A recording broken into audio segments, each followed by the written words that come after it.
Fala galera, seja bem-vindo a mais um episódio do Conexão Bíblica. Hoje estamos aqui para conversar sobre um tema muito atual, discipulado. E é com prazer que eu quero receber meu amigo pastor Diego e também o meu amigo Eric para tratar sobre este assunto. Então, antes deles se apresentarem, eu quero te fazer um pedido especial. Vai lá no nosso canal do YouTube, se inscreva em nosso canal, assina lá o sininho, né, para você receber as notificações.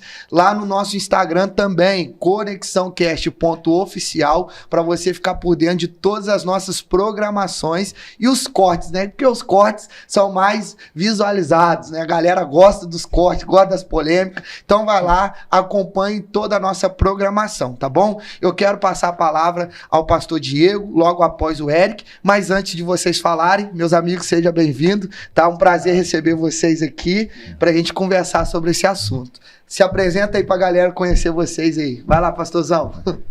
E aí, pessoal, pastor Diego da IEC, é um prazer estar aqui, quero agradecer o convite, pastor Gustavo, e nós somos da IEC, sou criado na Igreja Evangélica Congregacional de Volta Redonda ali, e hoje pastoreando a igreja lá no 4C, que é o nosso centro de convenções, e também coordenando o Ministério Acordes, que é o Ministério de Louvor dos nossos congressos, né, os nossos eventos ali na IEC, e agora também levando essa cultura para a igreja local também, tendo o Ministério Acordes na igreja local.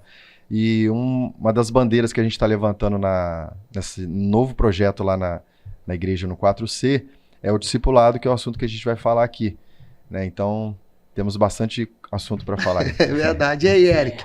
Se apresenta aí pra galera te conhecer. Costumavam dizer que você era o meu irmão, né? Você lembra? Principalmente na época que a gente raspou o cabelo. Todo mundo tá falando. Nossa, Deus. Vai, vamos lá. Você é o meu irmão na versão mais bonita. Olá, pessoal, né? Como já foi falado aqui, meu nome é Eric. Tenho 24 anos, casado há 11 meses. Olha só, 11 então meses. Tá na lua de mel ainda. Na lua de mel, graças a Deus. Sou da Congregacional há 14 anos, não sempre da Congregacional, cresci na Assembleia de Deus. Uhum. Aí viemos para Volta Redonda, entrando na Congregacional aí, hoje, né, compartilho juntamente do pastor Diego, né, lá na liderança do Acordes, como ministro, né, responsável pelas questões dos louvores, os hinos, né, que vocês escutam, que às vezes, né, gostam, às vezes não, né, sou eu que escolho. Mas graças a Deus, Deus tem nos abençoado aí, e a gente tem, né, vivido, né, as experiências com Deus lá no 4C, com essa questão do discipulado. Pô, falar de louvor, aquele louvor que vocês cantaram aí nesse congresso do MAC, cara, marcou minha vida. Eu tô com esse louvor no coração. Sublime. Que vai maravilhoso. Eu não sei cantar não, mas esse daí. Rapaz, que louvor lindo. Eu nunca tinha ouvido, cara. Várias pessoas. Ouvi através do Ministério Acordes, comecei a pesquisar, pô, lá em casa só toca ele o dia todo. Várias pessoas fizeram esse mesmo comentário sobre essa música. E essa música, esse louvor, ela centraliza Deus, né, as características de Deus, ela exalta o Senhor. E isso é uma coisa que tá rara no nosso dia. Tá em falta, né? É um louvor congregacional, né? É a igreja cantando para Deus. Para Deus. Pô, foi muito lindo mesmo. Mas vamos lá, como surgiu, pastor Diego? Eu sei que vocês estão num desafio, né, de implementar, né, um trabalho no 4C, né, um trabalho que iniciou foi o ano passado, né, e que você assumiu agora esse ano. Sim. Né? Tem o quê? Uns 2 meses? Um mês? Um mês e meio. Isso. Aí nasceu no seu coração o desejo de trabalhar com discipulado. Sim. Qual a diferença? Porque, né, existe um modelo celular que algumas igrejas, na visão neopentecostal, trouxe para o Brasil alguns anos atrás e acabou misturando célula, discipulado, culto no lar, visita, aquela mistura toda. Qual é a diferença, né, da célula, do discipulado, de um culto no lar, de uma visita? Existe alguma diferença ou só mudou o nome? Não, tem diferença. A diferença é o conceito. Né? Eu vou deixar até o Eric falar um pouco mais sobre essa questão da diferença, mas a questão do conceito. Qual que é o conceito do discipulado? É cuidado. E a gente tem uma parte do nosso treinamento que a gente fala sobre as 4 etapas do discipulado. Quais são as 4 etapas do discipulado? Primeiro é conexão. Para você discipular alguém, você tem que ter uma conexão mínima com a pessoa. Né? A segunda etapa é o relacionamento. Porque esse modelo de discipulado, o discipulado bíblico, é aquele a exemplo de Jesus. E foi exatamente o que ele fez com os discípulos ali. Primeiro ele criou uma conexão, chamou para andar junto com ele, que é o relacionamento. Então, no relacionamento do dia a dia, não é só no momento do culto, não é só no momento do ensaio, não é só nesses momentos de atividade da igreja, mas existem momentos que você vai estar no trânsito junto com a pessoa e você vai, com o seu comportamento, mostrar que é possível viver a modelo de Jesus. Né? Na hora que você é afrontado, você reage de uma forma a exemplo de Jesus. Então, esse relacionamento do dia a dia também faz parte. Então, é conexão, relacionamento e o confronto. Que aí, quando você tem um relacionamento bem estabelecido, você consegue fazer um confronto sem ofender, sem a pessoa se sentir com o ego ferido. Às vezes, vai até se sentir. Mas como tem um laço de relacionamento, né, não vai ser aquela coisa de fiquei magoado, chateado, perdi um relacionamento. Né? Vai sempre restabelecer e o discípulo ele vai entendendo aquilo que ele precisa amadurecer. E a quarta etapa é a restauração, que é onde a gente direciona para o caminho certo. Se esse não é o caminho, qual que é o caminho correto? Se essa não é a direção, se eu estou fazendo errado, qual que é o caminho correto? Né? E a grande barreira para o discipulado acontecer é o orgulho. Porque onde há o orgulho, não vai aceitar o confronto, né? Não vai aceitar uma orientação, porque eu já sei, eu já sou bom em mim. Né? Então, o orgulho é a primeira e a grande barreira para o início do discipulado. Então, esse conceito a gente aplica dentro dos pequenos grupos, que é feito já por muitas igrejas, que tem as células, mas o que muda é no pequeno grupo que a gente faz isso, mas é com esse conceito de discipulado. Entendi. E assim, como funciona diretamente esse modelo do discipulado nessas 4 etapas? Porque vamos trazer para nós, né, congregacionais. A nossa igreja vai fazer 70 anos no ano que vem, né? 2026, a galera aí, ó, nós vamos completar aí nossos 70 anos estabelecidos em Volta Redonda, com a extensão no Brasil. A nossa igreja, ela trabalhou muito nas expansões, na questão de visita, trabalhos na rua, trabalhos missionários e tal. E eu cresci na congregacional trabalhando com visitas, culto nos lares, né? E o culto é aquele momento que a pessoa tem para louvar a Deus, aí tem uma oportunidade, faz um momento de oração e depois dá a palavra para alguém, deixa uma palavra breve de 15, 20 minutos. Qual a diferença hoje dessa visão? Né? Funciona também esse modelo com esses pilares? Pega assim, tem louvor, tem oração, ou é só o discipulado mesmo, aquele momento de mesa, de conversa, de comunhão? Porque assim, para nossa igreja é algo novo, né? E como vocês já estão fazendo e estão tendo resultados, nada melhor do que ouvir pessoas com resultado dentro daquela área. O que vocês têm feito que tem dado certo nesse modelo de discipulado? Que é diferente do culto no lar, né? Porque eu tô acostumado com os cultos no lar, né? Chegar, orar e tal, e marchar na casa do povo. Isso aí. Tem o seu lugar, tem o seu lugar, isso é bom. Tem o seu lugar, mas percebe que no culto a gente tá falando de Deus, estamos juntos falando de Deus. Né? Por mais que a gente tenha comunhão com o outro ali, mas nós estamos, é o nosso relacionamento com Deus. Sim. O discipulado é o nosso relacionamento uns com os outros, e aí é onde a pessoa tem o espaço para ela se abrir. É isso, Érico? É isso. O discipulado não é, né, uma célula, não é um culto no lar, nem assim, reunir o povo para orar. Também não é. O discipulado, a gente tem um tema e a gente pode se basear em algumas fontes.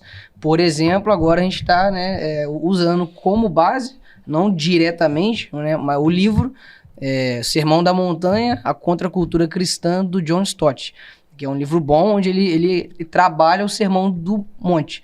Então, a exemplo, a gente começou a ler esse livro, aí tem uma parte lá do começo do livro que ele fala sobre a importância do Sermão do Monte na visão de Jesus. Jesus não tinha o Sermão do Monte como um tratado acadêmico, para estimular a nossa mente a pensar. Ele esperava que os discípulos praticassem. Então, a gente trouxe um tema falando sobre coerência e a importância de você trazer o ensino para a prática. Então a gente trabalhou esse tema em cima desse ensino de Jesus, sobre a importância da gente praticar aquilo que a gente prega. E aí, dentro disso, a gente explica o tema, a gente traz o tema pro dia a dia, com exemplos, com situações. Tem até os momentos onde a gente que está discipulando, a gente abre uma situação, um desafio nosso, alguma questão pro pessoal até se sentir aberto, né? Tipo assim, ele tá abrindo também, então eu posso abrir minha situação. Posso compartilhar também meus momentos. Exatamente. E aí a gente tem isso. E aí é onde a pessoa, ela tem esse momento, a gente abre esse momento, a pessoa abrir também o coração dela. E quanto tempo, o Eric e pastor Diego, vocês identificam, né, que a pessoa ela tá pronta, porque tem esses pilares, né, que é a conexão, o relacionamento, né, o confronto e a restauração. Né? Os discípulos ficaram com Jesus ali 3 anos e meio e depois Jesus foi assunto aos céus e os discípulos deram continuidade. Indo de casa em casa, que eu acredito que seja esse momento de comunhão, né, de relacionamento estabelecendo igrejas. Como que vocês, assim, o feeling, um time que vocês percebem que a pessoa ela já está restaurada? Existe um tempo apropriado ou vai de cada pessoa? Tem algumas chaves que a gente observa. Por exemplo, Jesus ele sentava com todo mundo, menos com os orgulhosos, né? Essa é a primeira barreira. E Jesus, me fugiu agora o raciocínio. Ih, rapaz. Jesus ele não se sentava com os orgulhosos. Esqueci o que eu ia falar. Mas a questão do discipulado e o ponto-chave é que, às vezes, as pessoas pensam assim, ele me discipula, então eu sou discípulo do Diego. Não, o Diego tá formando um discípulo de Cristo. Isso daí. Entendeu? Esse é o... Então, mas assim, lembrei que eu queria falar. A pergunta-chave é o seguinte, não, eu tô discipulando o Diego. Quando que eu sei que o Diego tá pronto para ele se tornar um discípulo e ser um discipulador, discipular outras pessoas? Porque a ideia é aquela... Porque senão a pessoa ela fica ancorada, um exemplo, tá, pastor Diego? Não, o pastor Gustavo é o meu discipulador e eu não preciso fazer nada, eu fico ancorado nele e ele vai ficar em cima de mim. Existem alguns modelos celulares que é assim, a pessoa ela se apoia ao líder de célula e fica com ele pro resto da vida. E não dá continuidade, não dá sequência. A que ponto que o cordão umbilical é rompido e a pessoa ela segue ali gerando frutos e também sendo um discipulador e cuidando de outras vidas? Vamos lá, pra você não perder o raciocínio. Mas você pegou a pergunta aqui? Já paguei rico aqui. Vai lá. Nada, aqui não, vai de uma. Pegou, né? Depois vocês respondem esse mistério aí, vai lá. Perfeito. Então, eu tava falando, Jesus, ele não sentava com os orgulhosos. E depois ele falou o seguinte, quem quiser vir após mim, quem quiser. Então, uma chave que a gente muda da fase de relacionamento para o confronto, que a gente tem que observar é isso. A pessoa tem que querer aprender, ela tem que, quando ela quebra o orgulho, ela se abre, ela fala assim, não, eu preciso de orientação. Isso já é uma chave para você entender que você pode entrar na fase do confronto. Então, já que você está me dando abertura, é essa situação aqui que você está fazendo que precisa ser mudado, você precisa se posicionar aqui. É a fase do confronto e aí vem o direcionamento. Quando a pessoa ouve o confronto, coloca em prática e ela viu que a vida dela mudou, que o caminho, a trajetória mudou para ela, ela consolida aquilo. A partir desse momento, ela já está apta a estar orientando outra pessoa. Né? É claro que há níveis para isso. Então, uma pessoa que está sendo orientada ali, ela aceita Jesus, né, se converteu, tem a vida transformada, consolidou a salvação dela. Uma pessoa acabou de se converter, ela já tem algo a oferecer para ela, mas também ela não tem, às vezes, a maturidade, a experiência de coisas mais profundas. Então, ela vai poder orientar um tipo de pessoa, mas não vai poder orientar outra. Mas o conceito do discipulado não é ter o discípulo, como o Eric falou, preso ao discipulador. Não, é formar Cristo na pessoa para que o discípulo se torne um discipulador amanhã. Né? Ele tem... E não, eu só não creio no tempo que alguns estabelecem. 1 ano, 2 anos.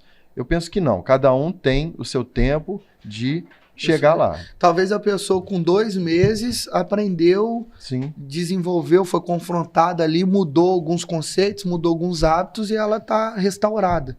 E ela pode, através das experiências dela, testemunhar e ajudar outras pessoas que talvez estão passando pelos mesmos processos, E né? você sabe algumas coisas que a gente está salvo, nós estamos adorando a Deus, às vezes tem dons espirituais e tudo, mas tem coisas da alma que precisa ser tratada e às vezes não é falado. Por exemplo, só um exemplo, o ciúme, né? Às vezes a gente convive e você está no meio de pregadores, a gente está no meio de cantores, de pessoas que vêm, a gente às vezes vê, a pessoa faz, fica com ciúme da outra, porque a outra quer fazer mais bonito que o outro. Então são coisas da alma que precisam ser tratado. E essas coisas travam o ministério da pessoa. Ela vai até um limite. Mas quando ela consegue romper com essas questões, que às vezes é criação, sei lá, coisas que viveu, ela vai além, né? Então o discipulado entra nessa parte também. Entendi. Entendeu? E aí, Eric, voltando àquela minha pergunta lá, até que ponto a pessoa que está discipulando alguém entende que aquela outra pessoa que está sendo discipulada está pronta, apta para poder dar continuidade, seguir ali e ser também um discipulador? Porque senão a pessoa fica ancorada no Eric, aí aonde qualquer problema, pô, Eric, me ajuda aqui, vem cá na minha casa me socorrer, e talvez a pessoa ela não dá sequência, né? E isso entra aquilo que Jesus falou, né? Ide por todo mundo, pregar o evangelho. Isso lá em Marcos. Lá em Mateus ele falou, ide fazer discípulos, batizando em nome do Pai, do Filho e do Espírito Santo. Então, a partir daí eu formei discípulos. Agora os discípulos têm que formar outros discípulos. Aonde que vocês entendem ali que o cordão precisa ser rompido para aquela pessoa dar continuidade? Dá para perceber? Dá para perceber, pegando um gancho no que o pastor Diego colocou, na questão de uma pessoa, ela só pode dar o que tem. Então, como que eu sei que a pessoa ela já está apta para, um exemplo, discipular alguém nas demandas que aquela pessoa tem, quando ela tem as demandas dela tratadas. É isso. Porque, assim, exemplo, as nossas áreas, né? A gente tem a área espiritual com Deus, nosso relacionamento com Deus, né? Mas também a gente tem a nossa alma. Então, como que a gente lida com as questões da nossa alma? Como que está a nossa base? Como que a gente consegue tomar as decisões? E a gente percebe isso quando a pessoa ela tá tão aberta a ponto até a gente brinca, né? Tem relatório, né? Às vezes eu falo com ele, né? Tipo assim, poxa, ó, hoje o dia foi difícil. Aí eu passei isso. Mas também eu lidei com isso assim, e fiz isso. Pronto.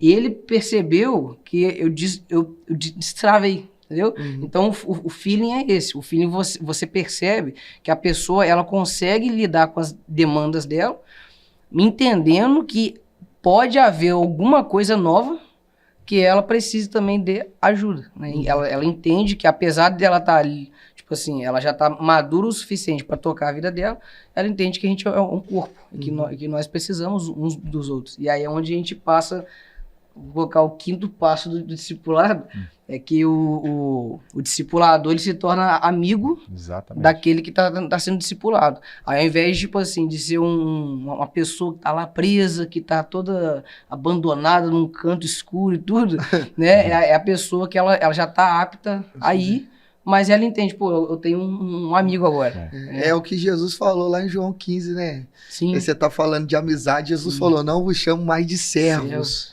porque o servo não sabe o que o seu Senhor faz, mas chamo vocês de amigos. Sim.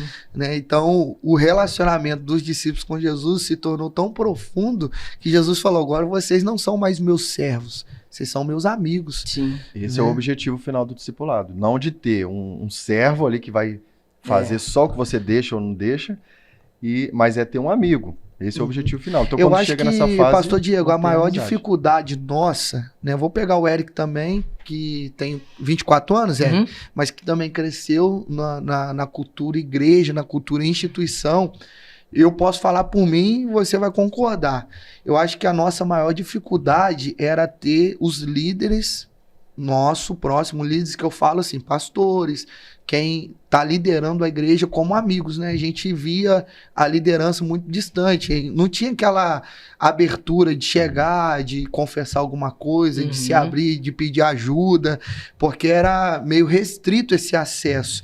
E eu acho que quando o líder, seja ele líder de pequenos grupos, seja ele líder de um departamento, seja o próprio pastor da igreja, tem comunhão, né, com os irmãos ali, e tem aquela abertura não de um pastor, mas de um amigo, é o pastor. E a igreja entende que ele é o pastor. Mas como um amigo, eu acho que a pessoa ela fica mais aberta em pedir ajuda, em pedir conselhos, em chegar e falar, pô, tô com essa dificuldade, eu preciso de ajuda nisso, eu não consigo vencer esse pecado. Ela não se sente constrangida e envergonhada em falar das suas fraquezas, né? E eu acho que é isso que Jesus ensinou para os seus discípulos, não é verdade? Sim. É ilusão a gente achar que a gente está lá numa igreja com 100, 200 pessoas, que todo mundo ali está com a vida perfeitinha, santos e... É uma ilusão isso. Né? E nessa época era essa mentalidade aí. Você tem medo de falar, então você não fala, você se comporta de forma externa, né, como se tivesse tudo perfeitinho, mas você não fala, porque se você falar, você vai para o banco, você é excluído. É essa ação que vai vir. Ou que você está orando pouco e tal... E o que a pessoa precisa é ser ouvida e ajudada, entra o discipulado, e orientada, e às vezes confrontada, e dizer assim, você está vivendo isso porque você tomou a decisão errada. Não é seu pai, sua mãe, não, é você. Entendeu? Tem hora que a pessoa precisa ouvir. Só que com carinho, com amor e com orientação, não só com julgamento e tal. Então, quando você quebra essa distância e se aproxima, o líder também tem uma vantagem, porque o pastor, o líder, ele tem... dando esse livre acesso para as pessoas, a pessoa chega para ele para falar o que ela está vivendo. Então você não precisa descobrir, igual já teve histórias no passado, do pastor ir de madrugada, tirar foto de não sei quem, não sei aonde, para poder provar. Para que isso? Se você pode ser amigo daqueles que são seus liderados, a ponto dele fazer a coisa errada, cometer um pecado, e entrar em contato com você e falar, eu preciso de ajuda porque eu errei, me ajuda, eu não quero ficar preso no pecado. E que não precisa ser delatado, né? De alguém chegar e falar, fiquei sabendo, olha, tal pessoa tá assim, assado. Você quer matar a pessoa, mata então. Aqui, assim, deixa eu só fazer uma observação. Vamos lá, vocês estão trabalhando com isso, né? E tem tido frutos, resultados, a gente acompanha lá nas redes sociais. Existe também pessoas, né? Uma observação que eu queria ouvir vocês, que...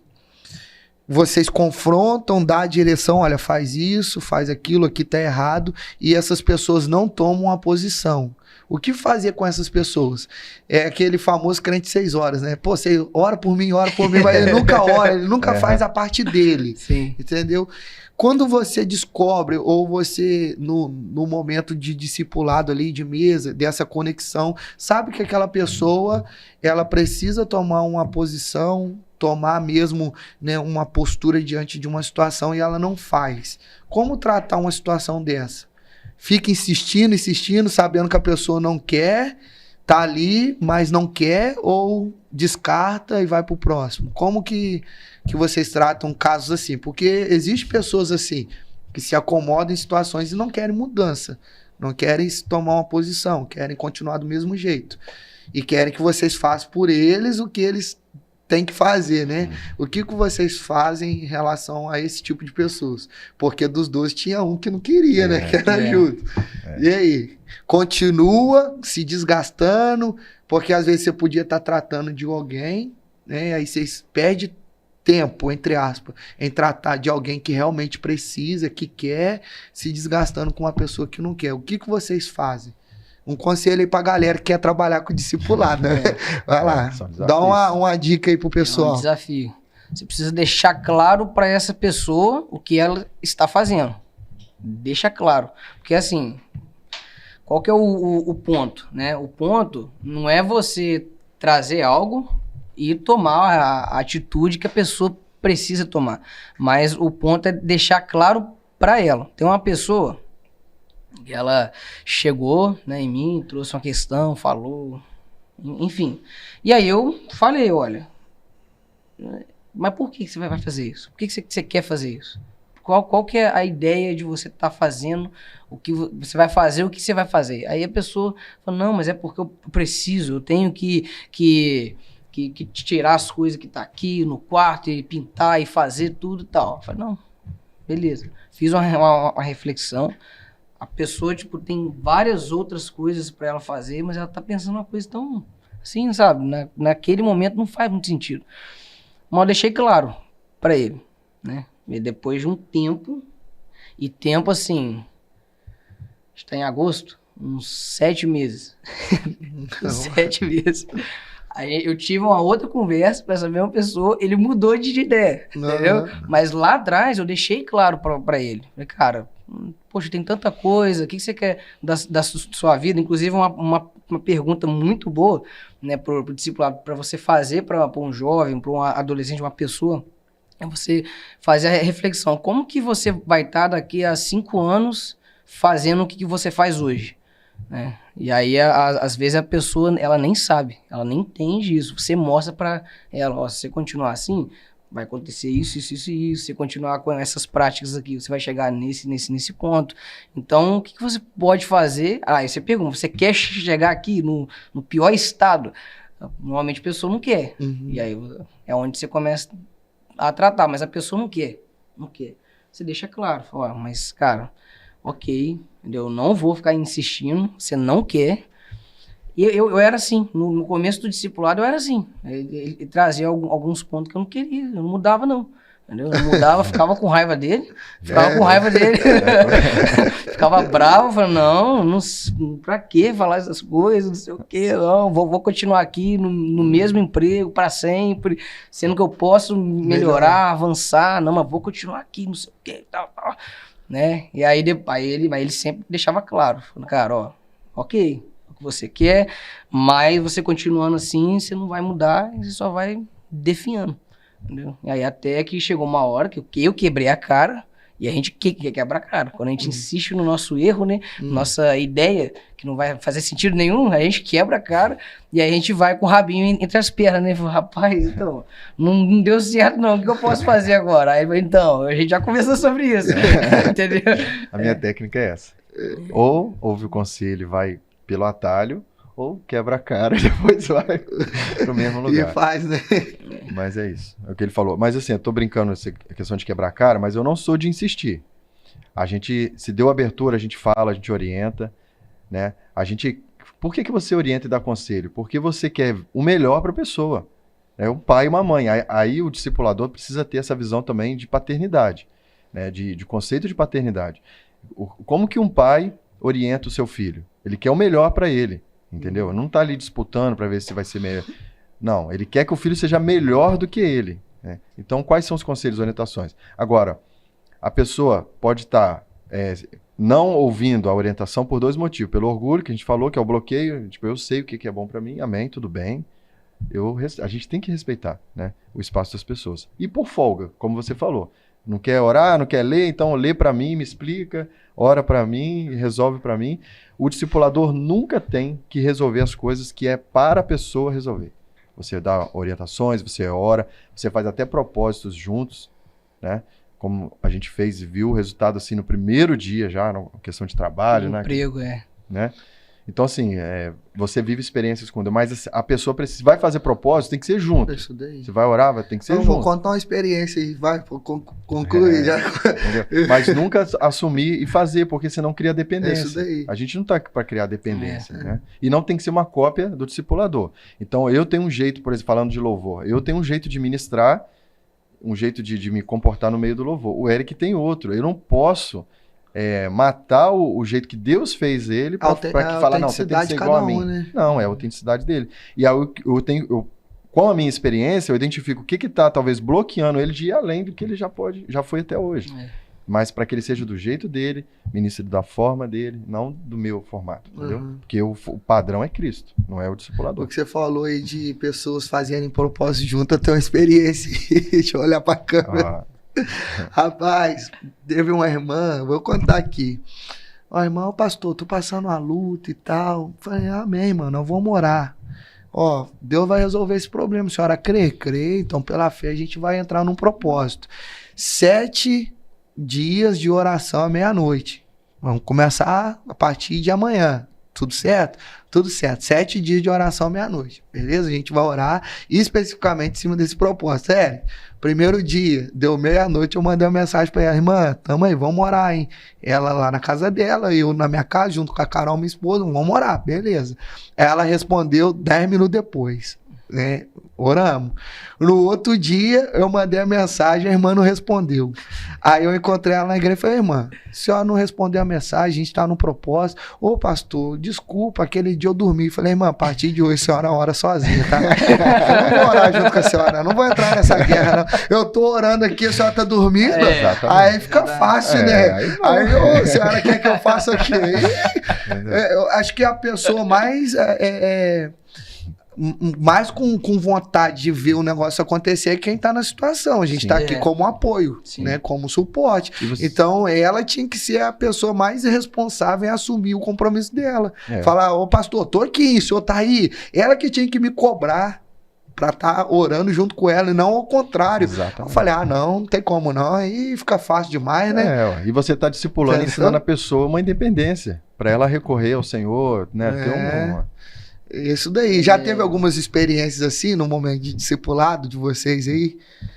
De pessoas chegar, eu quero que, me ajuda nisso, e ela mesmo não toma uma posição e vocês acabam sofrendo por causa disso. Porque acontece, né? Ainda mais em relacionamentos. Jovens namorando, me dá um conselho. Aí você dá um conselho, a pessoa faz diferente. Mas né, você me falou algo... Enfim, tem várias situações assim, né? Uma coisa que eu deixo muito claro é, apesar do conselho, a decisão é sua. Não vem depois fazer, você me deu o conselho. Teve um que eu descobri 5 anos depois que eu dei um conselho errado aí. Essa é boa de contar, conta aí. Não, conta vocês. Com detalhe engraçado. Ele estudava, fazia um curso técnico lá, né? Aí a gente foi ia ser lá em Formiga. Aí ele, eu... O Wellington, tinha mais um lá. O Everton. Aí a gente foi e tal. Tava no iníciozinho da igreja lá. Aí, num momento de mesa, assim, aí ele falou que tava no curso lá, mas tava pensando em deixar e tal, né? Trancar, tava tendo uns problemas lá. Aí eu peguei e falei, não, de jeito nenhum, cara. Ele tinha 16 anos, 16, por ali, 16, 17. Falei, não, de jeito nenhum. É um curso bom, federal, do IF. Conclui, mesmo que você não siga essa carreira, depois você faz outra coisa, vai abandonar o curso assim, não, tal. Aí ele seguiu esse conselho, né? Aí ficou lá, só que aí começou a dar um monte de coisa errada lá. Aí ele ficou com raiva de mim durante 5 anos. Você não sabia. 5 anos. Né? Você não sabia que eu tava com raiva. Nem sabia. Aí 5 anos depois, ele veio contar isso aí, que ficou magoado comigo porque eu dei o conselho errado pra ele, ele seguiu e aí deu um monte de coisa errada lá. Mas aí ele concluiu o curso dele lá, né? Aí eu falei pra ele o seguinte, falei assim, pois é, se fosse hoje, eu dava o mesmo conselho. Porque se deu coisa errada, vai acontecer um monte de coisa errada na vida mesmo. Mas a gente que toma decisões às vezes erradas. Mas o curso era para concluir mesmo. Né? Tanto que isso ajuda, hoje no trabalho dele, ajuda demais ter isso no currículo. Né? Então, às vezes, a pessoa, esse conceito de que quem está dando conselho, está dando uma orientação, depois, se você tomar uma decisão lá em cima daquilo e der errado, eu fiz isso porque... Não, porque às vezes você pode dar uma orientação para a pessoa, uma coisa não bíblica, mas do dia a dia, né? Como essa de um curso. Você está dando um conselho. Mas a pessoa, às vezes, não falou tudo para você. Não abriu outras questões, entendeu? Então, ela sabe a realidade. Ela ouve o conselho, ela vai ponderar e discernir o que é melhor, entendeu? Agora, sobre o propósito, essa do propósito do emprego é interessante, é um testemunho interessante. Verdade. Eu estava em um emprego, e assim, o emprego, ele me limitava muito na questão financeira. Eu trabalhava muito, né? Muito cansado. Realmente, muito cansado. Hoje eu faço turno, eu fico menos cansado do que nessa época, né? E aí eu, namorando a Bianca, na época, queria casar, né? A gente teve essa conversa e tal, e aí eu queria casar, mas não dava, não deu pra casar, morar numa casa, sustentar uma casa, ganhando menos de um salário mínimo, menos, não dava, entendeu? Não dava, então... Né, conversei com ele, tava aquela coisa toda, e aí ele falou, não, vamos fazer um propósito. A gente conversou aqui no domingo. Na sexta-feira, eu Mas falei você pra não gente fez começar sozinho, no não, né? domingo. Fez junto. Fiz junto. Eu sou da sua Esse é o linha. ponto importante. Na sexta, era isso mesmo, na sexta-feira a gente conversou e a gente estabeleceu o propósito que ia começar na segunda-feira. Tipo assim, a gente ia fazer o propósito nos dias úteis, de segunda a sexta, orando num determinado horário. E aí aconteceu que no domingo, olha só, a gente ia começar o propósito na segunda-feira. No domingo foi um irmão na congregação lá no culto e ele conversou com você? Ele falou comigo. Foi, né? Aí falou essa questão de emprego. Ele já desenrolou pra mim na segunda-feira uma entrevista. Quanto tempo você estava entregando currículo sem fazer entrevista? 2 anos. 2 anos entregando Nem currículo. entrevista chamava. Nem entrevista, nada. Olha só.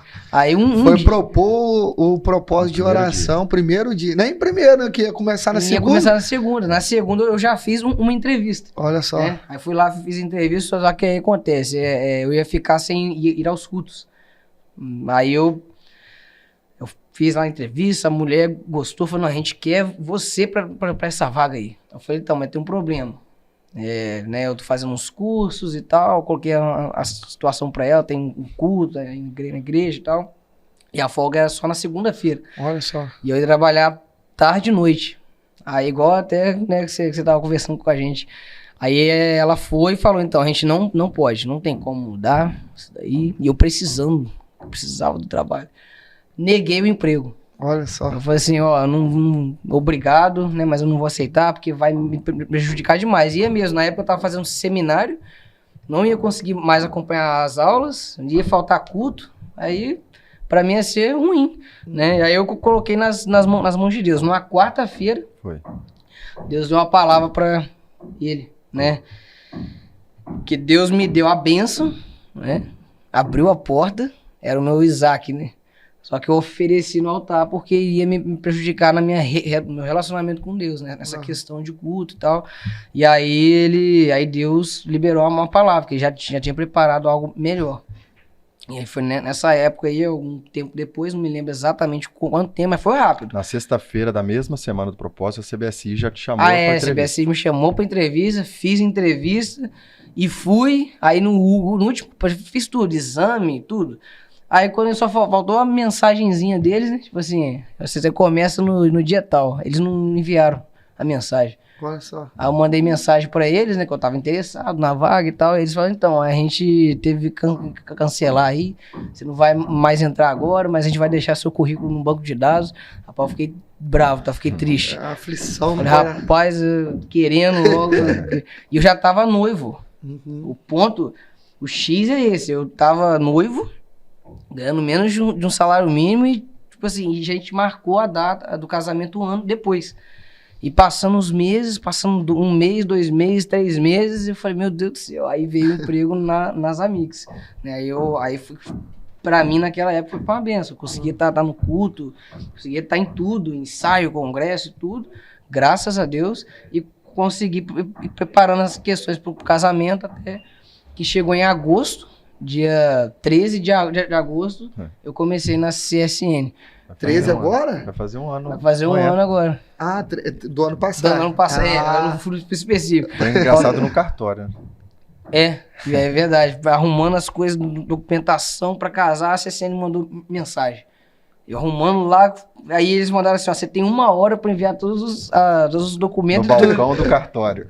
Arrumando documento de casamento. Arrumando documento de casamento e já tem que mandar tudo. Tipo assim, foi realmente pra gente, né, pra mim foi uma experiência incrível, porque Deus, ele desenvolveu 2 coisas ao mesmo tempo que o meu ministério foi desenvolvido, muita coisa mudou, avançou, muita coisa eu aprendi, né, e nesse período de 2023 para cá, que foi quando a gente começou, né, esse acompanhamento, discipulado, muita coisa mudou mesmo, né, muita coisa, tem gente que fala, né, fala assim, nossa, mas se casou rápido, né, não sei o quê, mas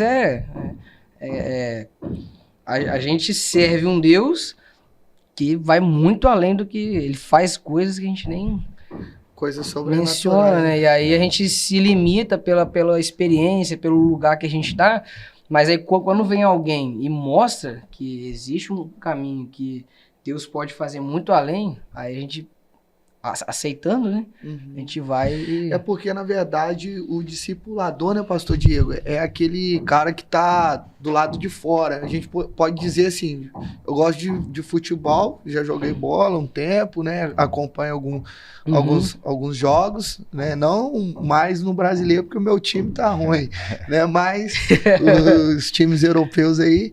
E você vê, o jogador em campo, a percepção ali na hora da execução de um gol ou de alguma coisa, ele tem ali uma visão naquele momento, enquanto quem tá na arquibancada tem uma outra visão e o técnico tem uma outra visão. E às vezes o discipulador é aquele camarada que tá ali na beirada do campo, como técnico, orientando, porque a visão do discipulador é diferente daquele que está sendo discipulado, porque quem está sendo discipulado está no meio da situação.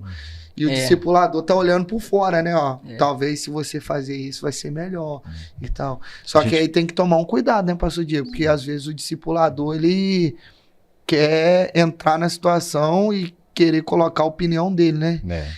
E acho que isso é um perigo, né? Perigo. Fala aí. A gente usa a analogia, que é a mesma conceito, né, do barco, né? Você tá no mesmo barco. Às vezes você e sua esposa estão no mesmo barco. Vai precisar de outro casal, de alguém de fora para falar, porque...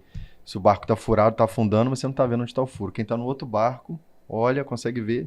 Mas é essa analogia aí. Agora tem que ter esse cuidado porque você não vai decidir pela pessoa. Né?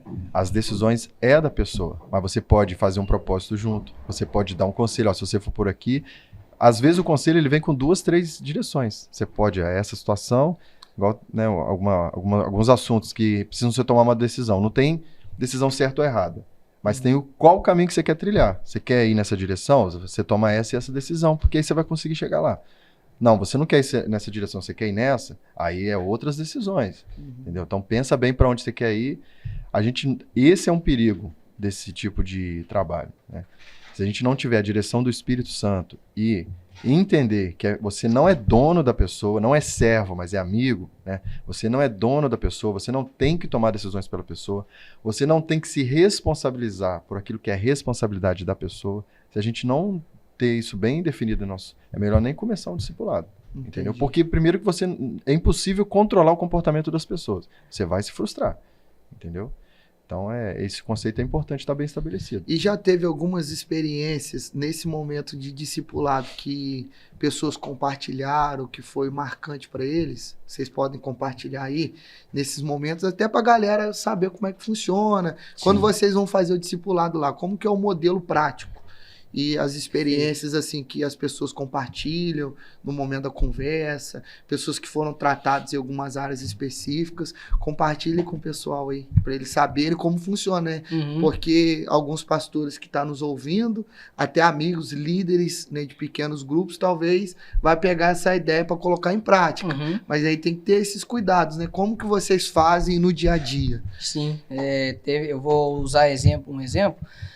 Um discipulado que a gente fez falando sobre o orgulho, né? E aí o tema que eu coloquei, aquele tema, o marketing, né, para chamar a atenção do pessoal, foi a isca do inimigo. Eu não falei exatamente o que ele fala sobre o orgulho, mas eu coloquei esse tema, e aí o pessoal foi e tal. Aí eu me baseei em Gênesis capítulo 3, na queda do homem, né? Que a isca da serpente foi tratar justo no orgulho, né? Ela usou a palavra de Deus, distorceu e falou, não, se vocês comerem do fruto, vocês serão iguais a Deus, né? E aí eu usei isso para falar sobre o orgulho, né? E aí, beleza, eu defini o que é o orgulho, né? A questão, né, do orgulho, ele é aquela convicção, aquela crença de que eu me autossustento, que eu não preciso das pessoas, que eu sei o que é melhor para mim, e é como se eu fosse Deus de mim mesmo. O orgulho na prática é isso. Aí trouxe esse conceito e a gente começou a trazer isso nos exemplos do dia a dia, né? Então você tá lá no seu serviço e aí você tem uma tarefa para você fazer, só que você nunca fez aquilo ali. Aí você tem duas opções. Você tem lá uma pessoa que já está trabalhando há muitos anos lá, e aí você tem a oportunidade de perguntar para ela, cara, como que eu consigo fazer isso daqui? Porque eu nunca fiz, então quais as dicas que você pode me dar? Ou você pode tentar fazer, quebrar a cara, complicar a empresa, né? E aí depois ter que fazer um retrabalho. Então, assim, o que é isso? É o orgulho, entendeu? Eu posso abrir mão de achar que eu sei de fazer tudo para pedir ajuda. Então, eu dei esses exemplos, né, na igreja também. Vou louvar um hino, ou vou dar um testemunho. O pastor me deu a oportunidade para dar um testemunho. Mas antes de pegar o microfone lá, quando ele me fez o convite, eu pergunto para ele, pastor, qual é o tempo, né? Quanto tempo que eu posso falar? O que é bom eu falar um testemunho? Que eu preciso ter cuidado para falar? Essas coisas. A gente deu esses exemplos e aí eu lancei a pergunta para eles.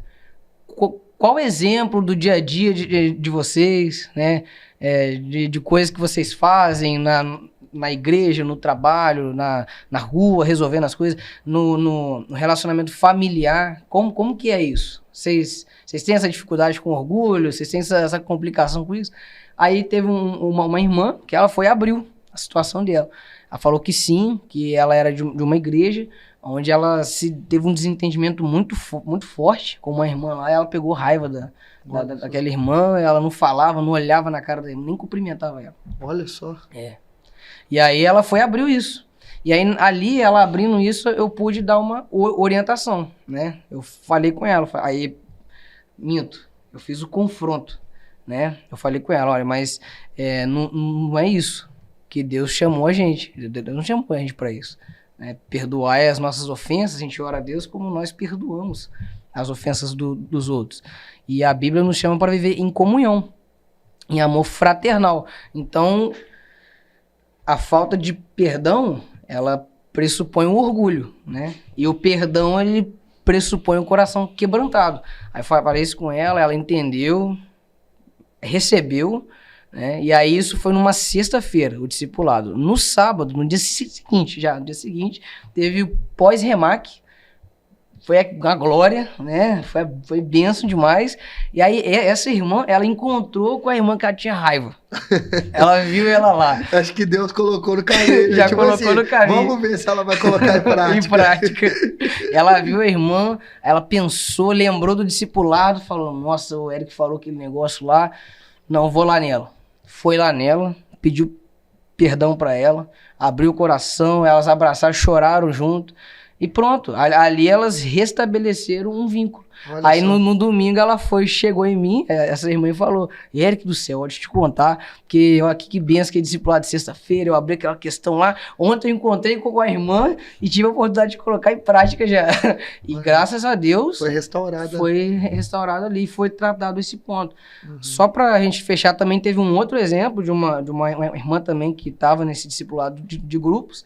A gente estava falando sobre um outro assunto, agora não me lembro bem, mas a gente a gente falou sobre decepções, sobre a gente colocar esperança muito nas pessoas. A gente vai para a igreja e espera que o líder seja perfeito, essa coisa toda, né? E aí a gente acaba descontando a decepção com o homem em Deus. Aí uma moça foi e abriu a questão dela, que ela não estava frequentando igreja, mas que ela estava bem com Deus, fazendo a oração dela e em casa mesmo. Eu falei com ela, aí eu fiz o confronto, falei, mas olha, você não acha que isso é injusto? Né? Porque você está descontando uma decepção que você teve com o homem em Deus. Embora você está bem com Deus, a sua fala é essa, só que Deus te chamou para comunhão e você não está fazendo aquilo que ele chamou. Aí ela pensou, ficou em silêncio assim, eu até pensei, rapaz, será que eu fui muito grosso? Será que eu fui muito ríspido, né? Muito duro, né? Mas aí eu falei com ela, mas pensa com calma nisso, entendeu? Deus chamou a gente pra comunhão e querendo ou não, você tá também descontando nele quando você faz isso. No domingo ela tava no nosso culto, na quarta tava no nosso culto, começou aí aos cultos. Voltou aí aos cultos. Teve uma experiência também muito impactante, que foi ano passado, um amigo nosso, ele estava lá participando, o momento dele foi mais específico, o assunto era paternidade. Então, você perguntou como é a forma prática, a gente geralmente faz uma dinâmica e depois faz alguma pergunta para que todos possam falar, responder aquela pergunta, né? Mas isso não uma forma assim muito mecânica. Às vezes cada um a gente elabora de uma forma diferente. Teve até um que foi cabo de guerra. Fizeram cabo de guerra lá, os homens e as mulheres ganharam dos homens. Vocês estão muito fracos. O que está acontecendo? E o tema foi a guerra da... É porque tinha mais mulher do que homem, né? O assunto, qual foi o assunto mesmo? Carne versus espírito. Carne versus espírito. Então, para ilustrar isso, a gente fez essa... As irmãs foram o quê? Foi o espírito ou carne? Foi o espírito, né? Então, o espírito mas os homens arrumaram uma técnica lá, que na segunda vez eles amarraram a corda no carro lá e elas não conseguiram ganhar mais. Né? Mas esse da paternidade foi ano passado. A gente passou um vídeo sobre a paternidade, alguns depoimentos e tal ali. Então, e aí a gente abriu para... A pergunta que eu fiz para eles foi: fale para nós como é o seu pai. Como que é seu pai, se você tivesse que explicar? E cada um foi falando, né? Algumas histórias muito boas, mas algumas histórias dolorosas. Então essas pessoas às vezes que não queriam nem lembrar que tinham um pai, para não ter que pensar naquela dor, por causa de tanta coisa que viveu, naquele momento teve que encarar isso para poder falar. Uma pessoa não conseguiu falar e teve outras 3 pessoas que falaram histórias tristes e pesadas ali pra gente. E uma delas, né, é um amigo nosso que ele começou a falar já chorando muito, porque ele falou que o pai dele faleceu, ele tinha 3 anos de idade, e ele descobriu algumas coisas depois como adulto, queria perguntar ao pai dele por que ele não deu a oportunidade dele saber disso, né? E aí ele ficou guardando isso por muito tempo. E naquele momento ali, do discipulado, ele jogou para fora as perguntas que ele estava guardando, que ele queria fazer pro pai dele e não podia mais. E não tinha falado com ninguém. E ali ele jogou para fora, e aí emocionou todo mundo, foi uma comoção, e ao mesmo tempo para ele foi uma forma de desabafar aquele sentimento. Fogo, né? libertador. Libertador para ele. Então, esses pontos específicos, assim, o tema, um que me confrontou, eu preparei o discipulado, ministrei, mas aquilo me confrontou, foi sobre excelência. Aí, para falar de excelência, a gente estudou o que é mediocridade. E a mediocridade é estar na média. Então, esse negócio de não, tá bom desse jeito, você é medíocre. E quando alguém vira para você, se alguém virar para você e falar assim, ô, Gustavo, você é medíocre. Nossa Deus, isso é uma ofensa enorme. Uhum. Então, eu falei, gente, olha como nós somos medíocres, fazendo as coisas mais ou menos achando que tá bom, sendo que Deus é um Deus de excelência. Né? Então, esse também foi um discipulado que me confrontou ali. Né? Também foi ano passado. Então é isso aí. Cada tema, às vezes alguém é pego de uma forma mais específica. Mas esses temas é vocês que elaboram ou vocês deixam para a galera opinar? A gente que direciona. Direciona os temas? A gente até então, a gente estava vindo assim no sentimento. Pô, esse tema aqui é importante a gente tratar dele. E a gente estava vindo assim. Agora a gente tem esse livro, que é Lendo a Bíblia com o John Stott, que o primeiro é Sermão da Montanha. Depois tem Efésios, Romanos, tem outros 5 livros. E a gente vai seguir por ali, né, o direcionamento dali. Mas às vezes a gente tem esse sentimento, esse assunto precisa ser tocado, como o da paternidade. É porque são assuntos, né, pastor Diego, que é raro a gente abordar nos púlpitos da igreja. Sim, entendeu? Exatamente. E até mesmo em cultos de ensino, porque às vezes tem uma grande quantidade de pessoas ali no trabalho de um ensino da igreja, que a pessoa que está ali no meio, talvez se sente constrangida em compartilhar algumas coisas, né? Sim. Eu acho que nesses momentos de comunhão, de célula, de discipulado, como o relacionamento tá estreito ali, a pessoa ela consegue se abrir melhor, né? Exatamente. Para falar algumas coisas, para compartilhar, né, de algumas dores, de alguns traumas. Exatamente. E hoje o que a gente mais enfrenta na igreja é pessoas abaladas emocionalmente, né? Sim. Não sei lá, mas lá na Cidelândia Não, com certeza. é um número muito grande de pessoas assim com traumas do passado, com ressentimentos. E às vezes a gente traz uma palavra mais pesada, né, no culto, e a gente vê que a pessoa ela recebe ali, ela fica impactada naquele momento, porque a gente sabe que existe pessoas assim, traumatizadas, pessoas que querem falar, mas tá com ressentimento na alma, com coisas guardadas no coração, falta de perdão, são temas assim que precisam ser abordados e na maioria das vezes, não quero aqui generalizar, mas infelizmente, né, muitas igrejas não trabalham esses assuntos. Você vê, esse assunto dessa irmã aí, ela não conversava com a outra porque estava com raiva. Se Jesus voltasse, ele ia ficar, pô, participando de tudo, cara. Pois é. Participando de ceia, participando de culto, participando até de algumas atividades, mas não ia pro céu porque estava com coisas guardadas no coração. E às vezes a gente fala de pregação na igreja, no púlpito, aí a pessoa ouve a pregação inteira sobre perdão. Mas aí ela pensa assim, mas como é que eu vou perdoar se a pessoa fez isso? Como é que eu vou perdoar? Quando a pessoa fala, como foi esse caso aqui, ela, né, se expôs e falou, eu tenho uma situação assim, assim, assim. Como que eu vou perdoar uma pessoa dessa? Porque às vezes dentro dela ela se justifica achando que tem razão não perdoar. Mas aí vem um confronto e mostra para ela um outro caminho. Agora, no momento da pregação, às vezes isso não acontece. Entendeu? Às vezes a pessoa se fecha, o Espírito Santo tá ali batendo a porta, mas ela tá se fechando para aquela mensagem. Até porque na hora da pregação a pessoa não consegue se expor, né? Não consegue perguntar, entendeu? Não consegue tirar dúvidas. Ela só recebe aquela palavra e com a graça do Espírito Santo trabalhando no coração dela, ela consegue colocar em prática. Mas na maioria das vezes a pessoa ela se tranca ali e fala, não. Exatamente. E no discipulado de Jesus você vê que os discípulos perguntavam para Jesus, questionavam ele. Isso daí. Né? Sim. Mas aí E ele confronta, ele fala assim, vocês não querem ir embora também não? Pode ir.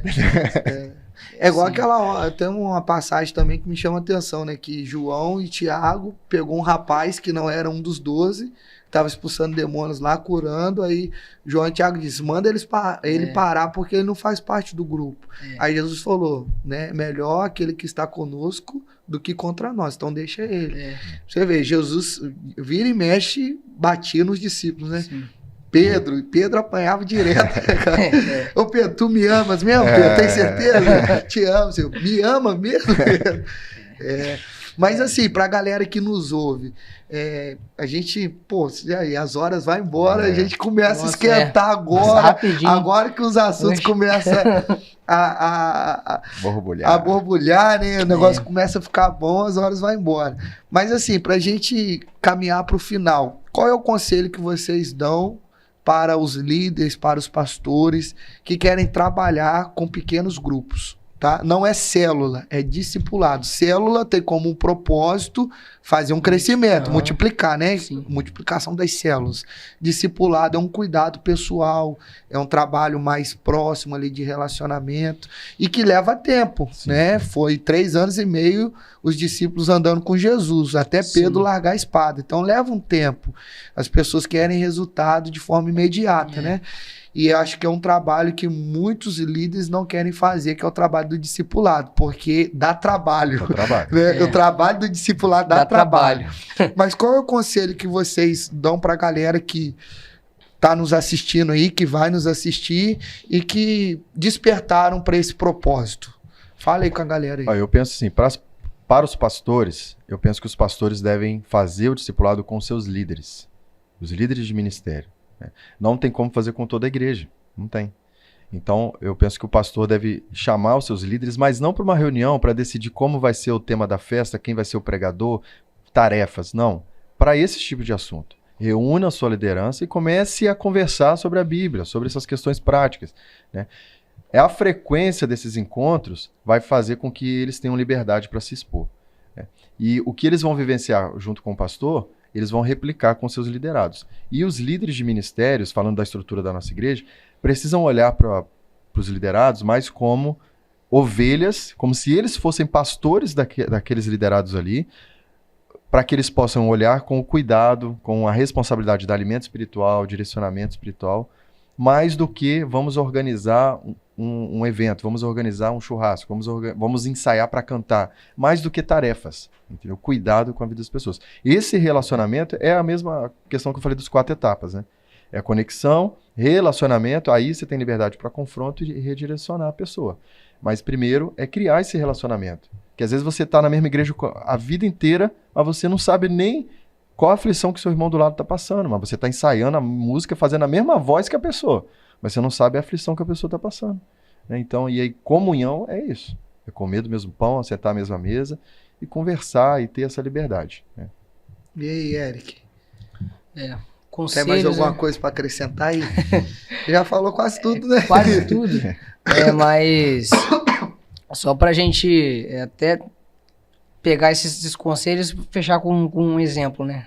Para a gente entrar nessa questão dos conselhos. Em 2023, no começo do ano, eu estava como?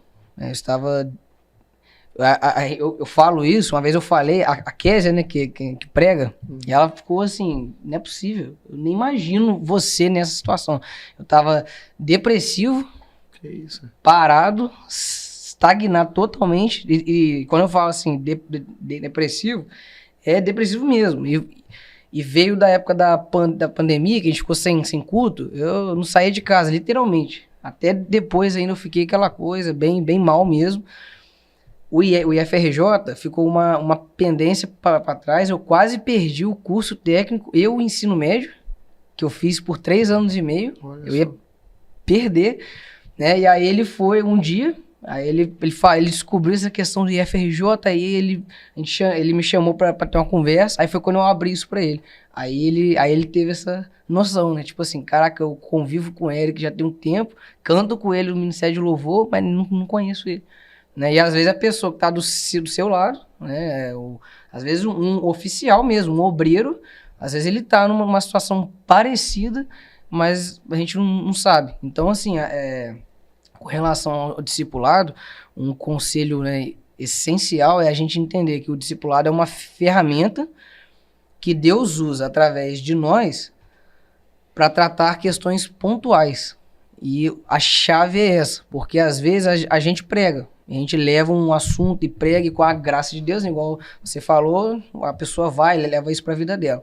Mas às vezes aquele assunto que a gente leva na pregação tem um ponto específico na vida daquela pessoa que ela não vai conseguir entender como resolver, como que ela processa aquilo. E o discipulado é essa ferramenta que a gente leva Cristo para o dia a dia dessa pessoa, para ela conseguir entender como que ela pode lidar com isso. Então, né, a gente ser empático, a gente se colocar no lugar dessa pessoa e entender que se hoje eu tenho alguma coisa que essa pessoa não tem, eu posso compartilhar para que ela vá mais longe. Isso daí. Então, galera, fica aí nessas dicas importantes para a sua vida, para o crescimento ministerial da sua igreja. E eu vou concluir dando as considerações finais a eles, com texto que, enquanto vocês falavam, me vinha à memória. Provérbios 27, verso 17. Como o ferro afia o ferro, perfeito, assim um amigo afia o outro. Perfeito. Então, esse é um texto que se encaixa aí no discipulado, né? É um lapidando o outro. Né? Então fica aí a dica a todos. Segue a gente lá nas redes sociais, Gustavo Medeiros OFC, conexãocast.oficial, para você ficar por dentro de todas as nossas programações. Pastor Diego vai dar um endereço lá do 4C, vai também passar aí, né, o seu arroba aí pra galera te acompanhar nas redes sociais, e o Eric também fazendo as considerações finais aí. Deus abençoe, tá, gente? Amém. Valeu. Fala aí, Pastor Diego. Então, a arroba do Instagram é Diego Pereira _Osbene. É difícil, né? Procura lá Diego Pereira que vocês vão achar lá. E a gente tá no 4C, na Estrada para Santa Cruz, logo no início da Estrada para Santa Cruz ali, no centro de convenções, né? Quem é da IEC sabe, onde tem os congressos, a gente tá com uma igreja lá toda quarta-feira e todo domingo. Domingo, às 9 da manhã tem EBD, 10 horas tem culto e às 18 horas tem o grande culto de adoração. E na quarta-feira um culto às 19h30. E sexta-feira o discipulado, que por enquanto é só no São Luís, na loja do PV ali, né, na Elite. Aqui, uma observação. O discipulado pode ir pessoas assim? Pode. Se alguém está assistindo e quiser acompanhar lá, é aberto. Então fica a dica aí, galera. Quem quiser saber como funciona, até líderes também que queiram aprender, vai lá, entra em contato com eles para vocês ir lá ver como é que funciona. Isso aí. Show? Sim. E lá tem funcionado de 15 em 15 dias, nas sextas-feiras, né? Então a gente tem feito esse trabalho lá, mas a nossa intenção até tem em outros bairros, né? E nesse fim de semana nós temos o primeiro encontro MAC lá no 4C, na igreja que a gente chama o projeto de A Casa da IEC. Sábado, às 18h30 e no domingo, às 18 horas. E no domingo de manhã também, às 9h, vai ter uma manhã com Deus. O pessoal de Barra Mansa já confirmou que vai estar com a gente lá. E vai ser uma grande bênção. Então, primeiro encontro MAC, que é o EMAC. Isso daí. Tá vendo? No 4C. Isso daí, viu? Coisa boa. E aí, Eric, deixa eu só mandar um abraço também. Manda um abraço pra sua esposa. Senão né? Ficar ruim, Poxa né, vida. Dá um abraço pra Gislene, te amo, Gislene, Theo e Larissa. Um abraço pra vocês, amo vocês. Isso daí, senão ficar ruim, ó. Já pega a dica. Manda um abraço pra Bianca. Vai ser a primeira coisa que eu vou fazer agora. Né, mandar um abraço também pra ela, pra Bianca. Mandar um abraço também para os meus pais também, né? Patrícia e Edinaldo, com certeza eles vão ver, né? E é isso. Que a gente... O que é pra falar agora no final? Deixa esse seu arroba aí pra galera te acompanhar nas redes sociais. Isso, o meu arroba também é um pouco complexo, porque eu coloquei de uma forma simples lá, mas já existia todas as formas simples que eu tentei. Então, Eric, só com C, tá? RICMS, _01, ou procura lá, Eric, só com C, tá, gente? Porque tem Eric com K no final, H no começo, Moraes, com I, não é Moraes, com E, nome difícil, Eric Moraes. Pode seguir a gente lá, a gente tá sempre compartilhando algo de Deus lá para alcançar as vidas. Isso daí, gente. Muito obrigado, pastor Diego. Muito obrigado, Eric, por ter aceito o nosso convite. Obrigado. E até a próxima, né? Vai ter mais. Parte 2. Parte 2. Galera, coloca dedo no like, compartilha, para que o algoritmo do YouTube reconheça que o conteúdo é um conteúdo que gera resultado, um conteúdo que vai alcançar vidas. Você faz parte disso. Contamos com a sua ajuda, tá? Porque um like não vai custar nada. Um compartilhamento não vai custar nada. E isso, para nós, é muita coisa, tá? E isso ajuda com que o YouTube compartilhe o nosso vídeo com mais pessoas e mais pessoas sejam edificadas. É uma das formas também de você evangelizar, beleza? Deus abençoe a todos e até a próxima. Valeu!